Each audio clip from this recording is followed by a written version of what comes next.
지난 시간 우리들은 마가복음 첫걸음을 떼었습니다.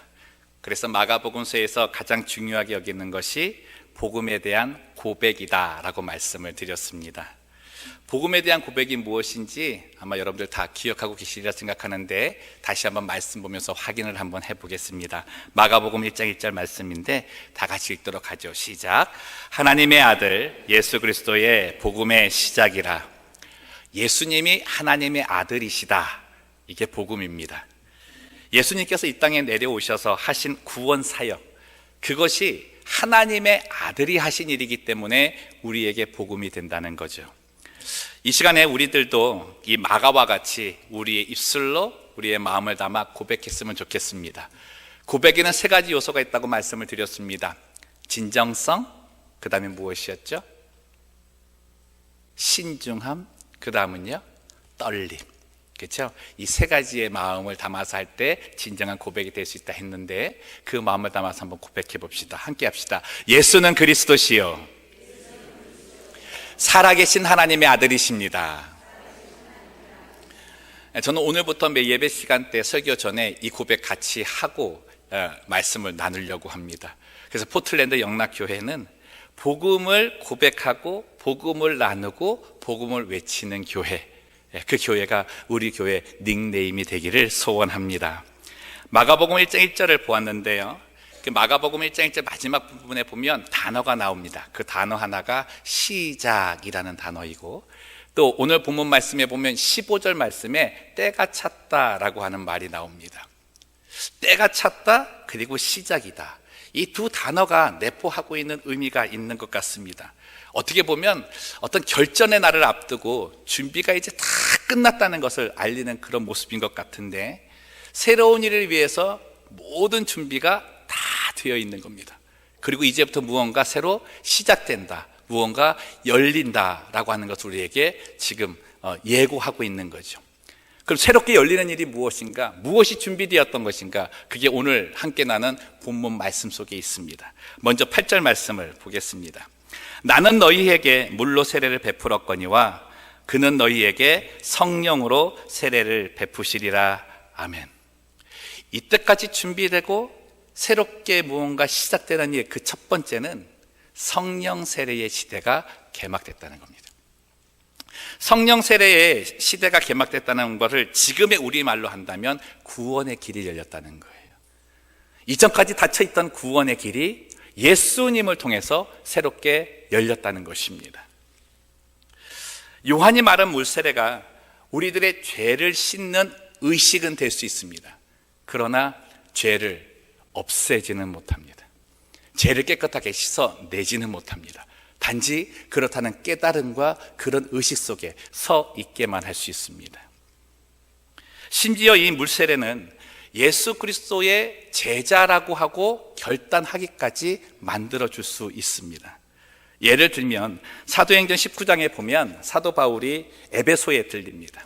에베소에 들렸는데 거기 가니까 예수님의 제자라는 사람들이 모여서 아볼로를 통해 성경 공부를 하고 있었어요. 근데 그곳에 가서 바울이 그들과 대화를 나누다가 아주 이상한 거를 하나를 발견한 거죠. 바울이 그들과 한 대화를 한번 들어보시기 바랍니다. 사도행전 19장 2절에서 6절까지 말씀인데요, 이르되 너희가 믿을 때에 성령을 받았느냐? 이르되 아니라 우리는 성령이 계심도 듣지 못하였노라. 바울이 이르되 그러면 너희가 무슨 세례를 받았느냐? 대답하되 요한의 세례니라. 바울이 이르되 요한이 회개의 세례를 베풀며 백성에게 말하되 내 뒤에 오시는 이를 믿으라 하였으니 이는 곧 예수라 하거늘. 그들이 듣고 주 예수의 이름으로 세례를 받으니 바울이 그들에게 안수하며 성령이 그들에게 임하심으로 방언도 하고 예언도 하니. 아멘. 물세례는 구약의 예언과 세례 요한의 말처럼 예수님의 시대를 준비하는 도구에 불과합니다. 물세례는 구원을 완성시키는 도구가 아닙니다. 구원의 완성은 예수님이 베푸시는 성령 세례를 받아야만 완성될 수 있습니다. 구원은 성경이 말하는 회개의 세례, 물세례로 준비를 하고 예수님이 주시는 성령의 세례로 완성된다. 그래서 이 두 가지는 다 중요하고 다 받아야 합니다. 어느 하나는 있고 어느 하나는 없어지는 것이 아닙니다. 요한복음 3장에 보면 예수님 당시에 밤중에 예수님을 찾아와서 하나님 나라에 어떻게 하면 들어갈 수 있습니까? 라고 물은 사람이 있었습니다. 그 사람이 니고데모입니다. 그 니고데모에게 예수님께서 이렇게 대답하셨죠. 요한복음 3장 5절 말씀 함께 있습니다. 예수께서 대답하시되 진실로 진실로 내게 이르노니 사람이 물과 성령으로 나지 아니하면 하나님의 나라에 들어갈 수 없느니라. 물은 깨달음을 주는 겁니다. 아, 내가 죄인이구나. 깨달아야 된다. 그러나 그 깨달음이 돌이킴으로 이어지게 하고 그 돌이킴으로 나를 새 사람으로 만들어주는 건 성령 세례입니다. 사도 바울은 그래서 성령 세례를 중요하게 여기고 강조하고 복음서의 기자들도 성령 세례를 주시는 예수님이 복음의 시작이다 말씀하는 거죠. 그것을 받아야 내가 새 사람으로 거듭날 수 있기 때문입니다. 구원 사역은 삼위일체 하나님의 사역입니다. 예수님 혼자서 하신 사역이 아닙니다. 성부 하나님과 성자 예수님과 성령 하나님께서 함께 하시는 사역 속에 구원이 일어나는 거예요. 그 중에 성령께서 하시는 것이 무엇입니까? 물로 씻고자 하는 나의 죄, 이 죄가 예수님의 보혈로만 씻길 수 있다. 그리고 예수님의 보혈에 나의 죄를 씻어주셨다라고 고백하게 하는 일, 그게 성령께서 하시는 일이에요. 고린도전서 12장 3절 말씀 봅니다. 그러므로 내가 너희에게 알리노니 하나님의 영으로 말하는 자는 누구든지 예수를 저주할 자라 하지 아니하고, 읽습니다.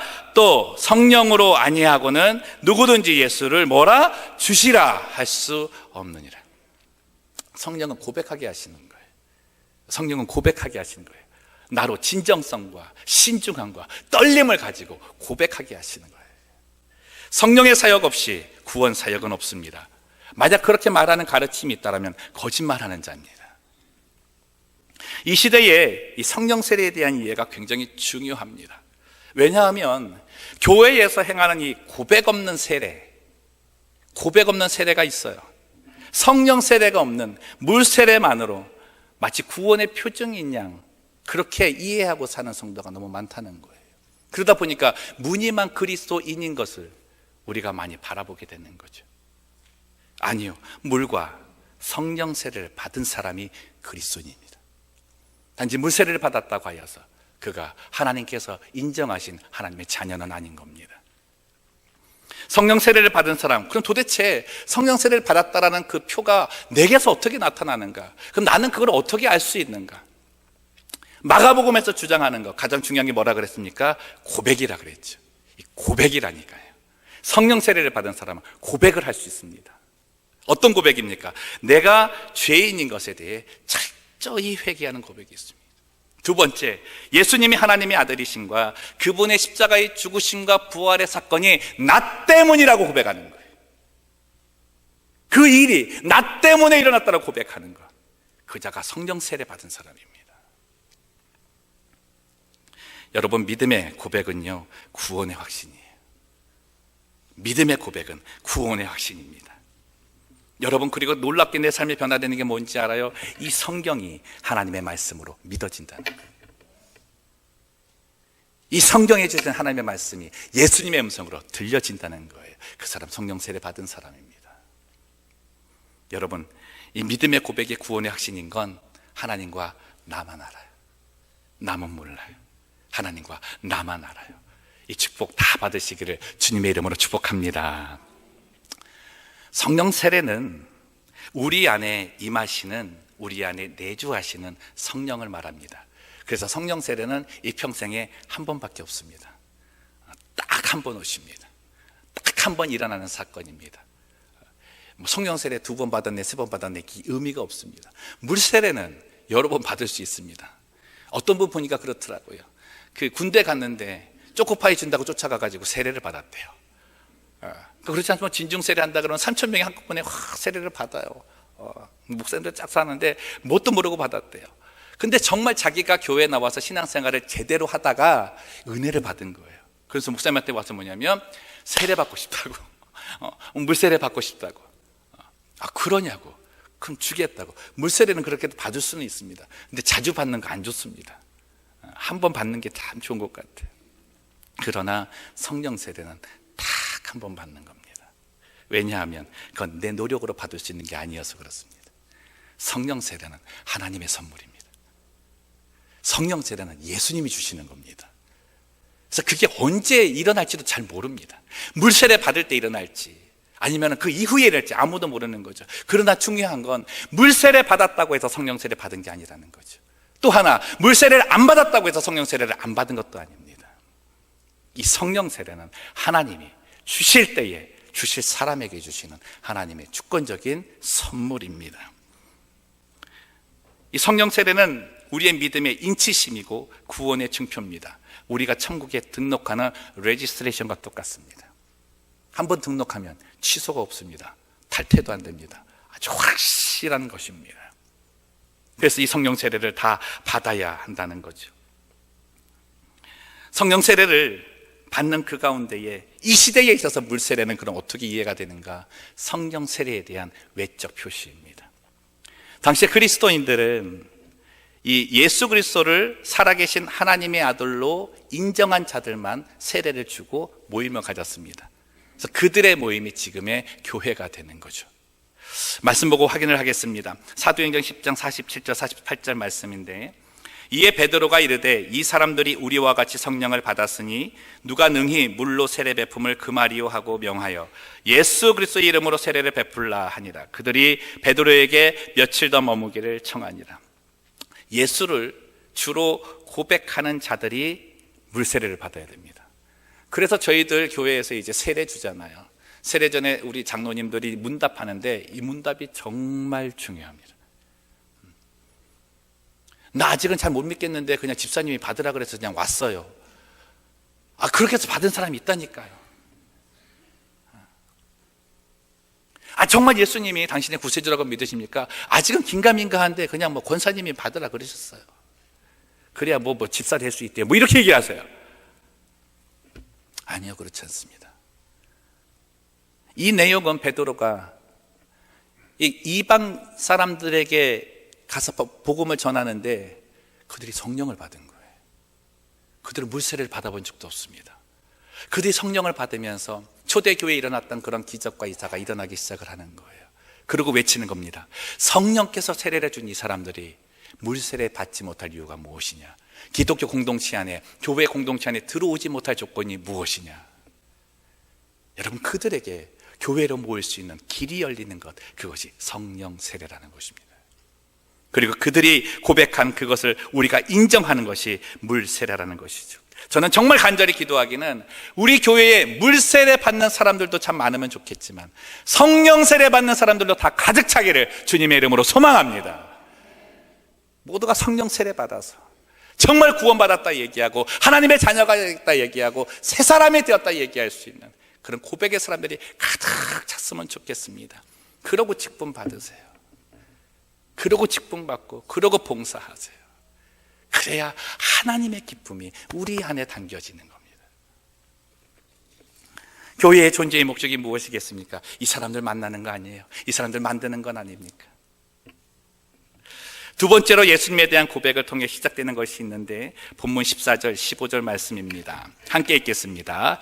요한이 잡힌 후 예수께서 갈릴리에 오셔서 하나님의 복음을 전파하여 이르시되 때가 찼고 하나님의 나라가 가까이 왔으니 회개하고 복음을 믿으라 하시니라. 자, 본문 보시면 하나님의 복음이라는 말과 하나님의 나라라는 말이 나옵니다. 그 연결시키시면 됩니다. 하나님의 복음이 시작됐다는 얘기는 하나님의 나라가 임했다는 겁니다. 나라라는 개념을 이해할 필요가 있는데 잠시 초등학교 사회 시간으로 한번 가보도록 하겠습니다. 나라를 구성하는 3요소가 있습니다. 나라를 구성하는 3요소 뭡니까? 첫 번째 국민, 두 번째 영토, 세 번째 주권. 이야, 좋은 초등학교 나오셨어요. 이야, 국민이 있어야 되고 영역, 영토가 있어야 되고 그것을 다스리는 주권이 있어야 되는 거죠. 하나님의 나라도 똑같은 거예요. 하나님의 나라라고 하는 건 하나님의 백성이 있고 하나님이 통치하시는 영역이 있고 하나님이 통치하시는 다스림, 주권이 있는 겁니다. 복음서의 전체의 주제는 하나님의 나라입니다.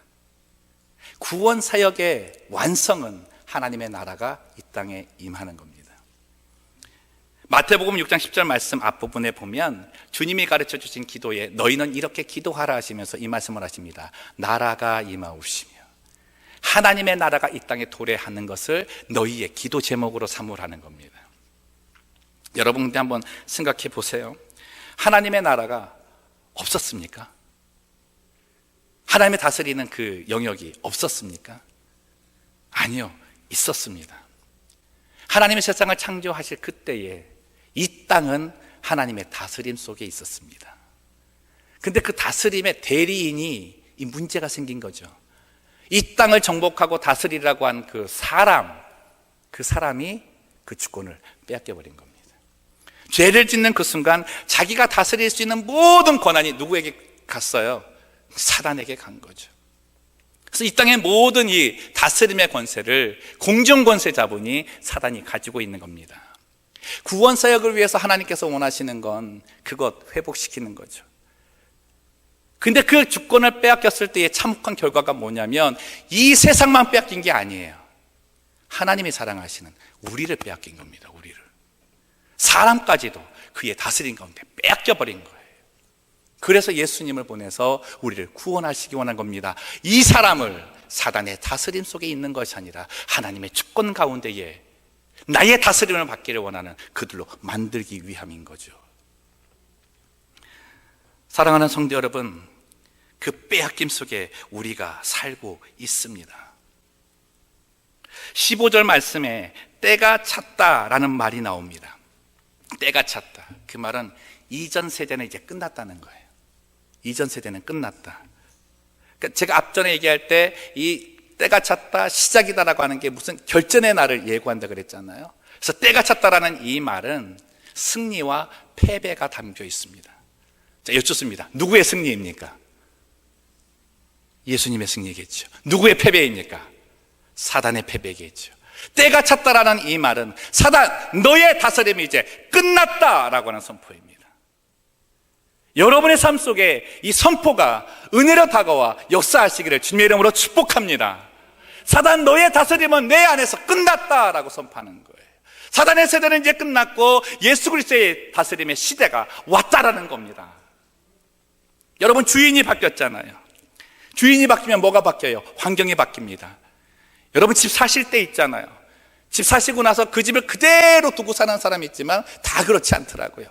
다 자기의 마음대로 어떻게 해요? 리모델링이에요. 리모델링. 예수님께서 주인으로 오신 그 세상이 예수님이 원하시는 대로 리모델링 되는 거예요. 리모델링 되는 거예요. 어떻게 해요? 죽음이 생명으로 바뀌는 겁니다. 어둠이 빛으로 바뀌는 겁니다. 낙심이 소망으로 바뀌는 겁니다. 할렐루야. 이게 주님의 시대의 시작이에요. 여러분, 은혜가 뭡니까? 내가 예수를 그리스도다, 하나님의 아들이라 고백하는 그 순간 그 역사가 내게 임하는 겁니다. 그 하나님의 나라, 예수님을 통해서 리모델링된 그 하나님의 나라가 내 삶에 임하는 거예요. 여러분, 하나님의 나라가 내 삶에 임했을 때 어떠한 일이 일어나는가 한번 보겠습니다. 고린도전서 4장 20절 말씀인데 함께 있습니다. 하나님의 나라는 말에 있지 아니하고 오직 뭐에 있다? 능력에 있습니다. 이게 힘이 되는 거예요.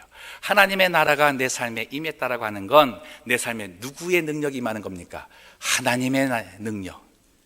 하나님의 능력이 임하는 거예요. 내 삶에 하나님의 능력이 임하는 거예요. 이제까지 나 혼자 살던 힘들던 그 삶이 하나님의 능력으로 이제 살게 된다는 것이죠. 이게 축복 아닙니까? 여러분, 이 능력 하나님께서 보여주신 것은 예수 그리스도를 통해 보여주신 부활의 능력입니다. 부활의 능력. 그럼 여러분 한번 생각해 보세요. 왜 우리는 이 능력이 필요합니까? 왜 우리는 왜 이 능력을 받아야 합니까? 그 이유가 있어야 되잖아요. 저는 지금의 세대를 어떻게 표현할 수 있을까 한번 생각해 봤습니다. 그게 우리가 이 부활의 능력을 받아야 하는 답이라고 생각을 했죠. 누구의 말처럼 얼마나 견뎌야 할지도 모르는 짙은 어둠의 세계를 헤매고 다니는 게 우리 인생 같아요. 꿈을 가진다고 하지만 내가 바란 그 꿈이 있는지도 모르겠고 시작조차도 할 수 없는 그런 세대 속에 사는 게 지금의 모습 같아요. 아침에 두 눈을 뜨는 것이 너무나 무겁고 내가 떠서 나가야 할 곳이 또 어떠한 것이 펼쳐져 있는지를 모르는 두려움의 세대, 긴 한숨을 내쉬는 곳차도 무거운 그 세대를 우리가 살고 있지 않느냐는 겁니다. 마지막은 뭐예요? 이러다 끝나는 거 아니야? 이렇게 살다 그냥 죽는 거 아니야? 의미 없는 삶에 대한 두려움이 우리를 압박하고 있는 세대라는 거죠. 그래서 부활의 능력이 필요한 겁니다.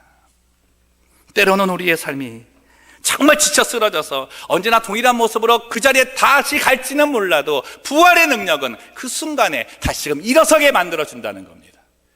다시금 시작하게 만들어준다는 것이죠. 그게 하나님의 나라가 내 삶에 임한 모습입니다. 절망의 삶이세요? 바닥이세요? 정말 나는 아무것도 보이지 않는다 생각하세요? 그 자리에 부활의 능력이 임하면 오늘 말씀하시는 하나님 나라의 시작이 여러분의 삶에 임할 줄로 믿습니다. 그 은혜 구하며 살아가는 것이죠. 하나님의 나라가 내 삶에 임할 때 이제 우리가 해야 할 일이 한 가지가 있습니다. 고린도전서 12장 3절 말씀을 다시 보시면, 그러므로 내가 너희에게 알리노니 하나님의 영으로 말하는 자는 누구든지 예수를 저주할 자라 하지 아니하고 또 성령으로 아니하고는 누구든지 예수를 주시라 할 수 없느니라. 마지막 부분 보시면 누구든지 예수를 뭐라 할 수 없느니라, 주시라 할 수 없느니라. 그럼 성령 받은 사람은 예수가 나의 무엇입니까? 주라는 거죠. 주인이시라는 거죠. 하나님의 나라가 내 삶에 임했으면 좋겠습니다라 끝나는 게 아니라 내 삶을 그 밑에 드려야 돼요. 내 삶을 하나님의 주권 아래에 드려야 된다고요. 예수님은 나의 주인이십니다라고 내가 고백하고 거기에 순종하고 거기에 복종한다라고 그것까지도 내 삶에서 나타나야 되는 겁니다. 여러분, 이 모습이 뭐냐면 코람데오의 신앙이에요. 코람데오는 어디 앞에서 데오, 하나님 앞에서 사는 신앙. 언제나 내 삶의 현장은 하나님 앞에 서 있는 신앙생활, 그렇게 고백하는 삶이라는 겁니다. 하나님의 통치의 영역은 모든 곳입니다. 내 삶에 하나님의 나라가 임했다라고 내가 고백하고 좋아했다면 내 삶의 모든 영역에 하나님의 나라가 있고 하나님의 통치가 있습니다. 다스림이 있습니다. 어디는 미치고 어디는 미치지 않는 것이 없는 거죠. 이게 도전이 됐으면 좋겠는데, 여러분이 하루 생활 중에 가장 많은 시간을 할애하는 곳, 그곳에 하나님의 나라가 있어야 됩니다. 교회에서만이 아닙니다. 구역 모임에서만이 아닙니다. 내 가정에서만이 아닙니다. 내가 가장 많이 시간을 보내는 내 일터가 하나님의 나라여야 됩니다.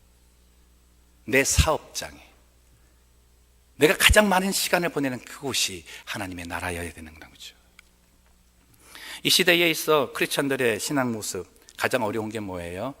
철저하게 이원론적으로 산다는 거예요. 교회 안에서는 그리스도인, 세상에 나가서도 그리스도인의 빛을 드러낸다고 얘기하지만 일터에 가서는 안 그런다는 거죠. 일터는 생활수단입니다. 나의 밥벌이를 위한 생활수단인 거죠. 지난 교회에 있을 때 일터사역 훈련이라는 것을 했습니다.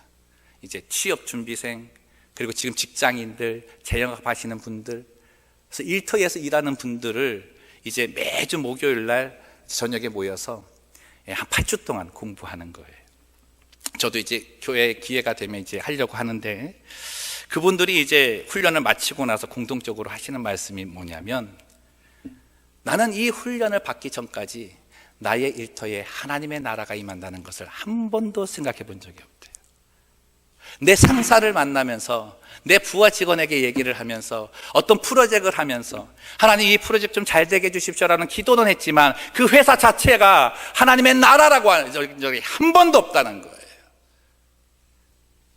그 가르침을 받으면서 그런 거예요. 그럼 하나님이 너에게 그곳을 왜 보내셨겠느냐? 그곳에는 하나님의 나라가 있다, 하나님의 통치가 있다라고 생각한 거죠.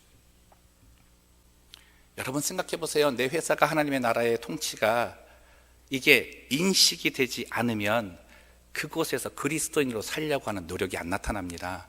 오히려 저곳은 세속이기 때문에 내가 그리스도인이라고 표시되면 더 손해를 보는 거죠. 손해를 본다니까 표시도 안 내는 거예요. 거기에 어떤 그리스도인의 빛된 모습, 복음의 말씀을 전하는 전도의 모습이 나타나겠느냐고요. 훈련을 마치고 나서 그의 생각이 바뀌고 삶이 바뀌기 시작했다 얘기를 합니다. 이 훈련을 통해서 배운 게 이거래요. 나는 그리스도입니다. 나는 예수를 살아계신 하나님의 아들이시라고 고백한 사람이다. 그럼 내 삶은 하나님의 나라가 임한 삶이다. 내가 있는 곳은 하나님의 통치가 있다. 여러분 뭐가 달라진지 아세요? 다음날 아침에 회사 가는 마음이 달라지더래요. 이전까지는 회사만 가면 그냥 스트레스가 많았던 거예요. 이거 해야 돼, 저거 해야 돼. 그런데 그곳이 하나님의 나라, 하나님의 통치가 있다 그러니까 기대감이 생기더래요. 오늘은 나를 통해 무엇을 하실까? 오늘은 하나님께서 그 속에서도 어떠한 모습을 보이실까? 그리고 그 자체가 뭐 전도하는 그런 것이 아니라 스스로 경건을 지키게 되더래요. 하나님이 계시니까, 하나님이 다스리시니까, 하나님 앞에 코람데오의 모습을 서야 하니까 그 모습 때문에 예수를 찾는 이들이 많아졌다고 고백을 했습니다. 사랑하는 성도 여러분, 코람데오의 신앙 가지시기를 주님의 이름으로 축복합니다. 하나님의 나라가 내 삶이라고 고백하는 사람은요, 있어야 할 것과 없어야 할 것이 있어야 되는 거예요. 다음 말씀을 보면서 한번 내 삶에 이 부분이 있는가 좀 살펴봤으면 좋겠습니다. 갈라디아서 5장 21절 말씀. 투기와 술 취함과 방탕함과 또 그와 같은 것들이라 전에 너희에게 경계한 것 같이 경계하노니 이런 일을 하는 자들은 하나님의 나라를 유업으로 받지 못할 것이다. 내 삶이 하나님의 나라라면 저거 없어야 됩니다. 대신에 있어야 할 것이 무엇인가? 로마서 14장 17절 말씀 함께 읽습니다. 시작. 하나님의 나라는 먹는 것과 마시는 것이 아니요 오직 성령 안에 있는 의와 평강과 희락이라. 내 삶이 이거 누리고 사셔야 되는 거죠. 이 사람이 성령 세례 받은 사람입니다. 말씀을 정리합니다. 존 스타튼 목사님이 이렇게 말씀하셨어요. 모든 그리스도인의 삶은 성령 안에서의 삶이다. 모든 그리스도인의 삶은 성령과 동행하는 삶이다. 그 말은 뭐예요? 하나님의 나라의 이 기쁨을 누리며 사는 삶이라는 거죠. 예수님께서 이 일을 우리에게 가능하게 해주셨습니다. 성령을 통해 이루어지는 삶은 새로움이에요. 새로움. 언제나 새로운 시작이에요. 과거의 내 모습이 어떠하든 간에 그것이 여러분의 발목을 잡지 못하게 하십시오. 그건 나와 상관이 없습니다. 성령은 그거 끊어버리고 앞으로 달려가게 하시는 분이세요. 여러분, 마가의 경험, 마가의 간증문이 마가복음이라 그랬잖아요. 그도 물세례를 받아보았습니다. 그러나 성령 세례를 받은 이후에 자기의 삶의 변화가 얼마나 컸는지를 고백하고 있는 거예요. 오늘 그 마가가 우리에게 요청합니다. 여러분, 이것을 꼭 놓치지 마십시오. 주는 그리스도시요 살아계신 하나님의 아들이십니다. 기도하겠습니다.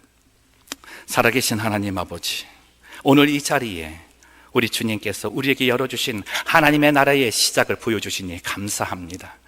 이 자리에 성령 세례를 받지 못한 자가 있다면 주여 그 은혜 허락하여 주시고, 성령 세례를 받아 주를 고백한 이들이 있다면 하나님의 나라 속에 거하는 축복을 허락하여 주시옵소서.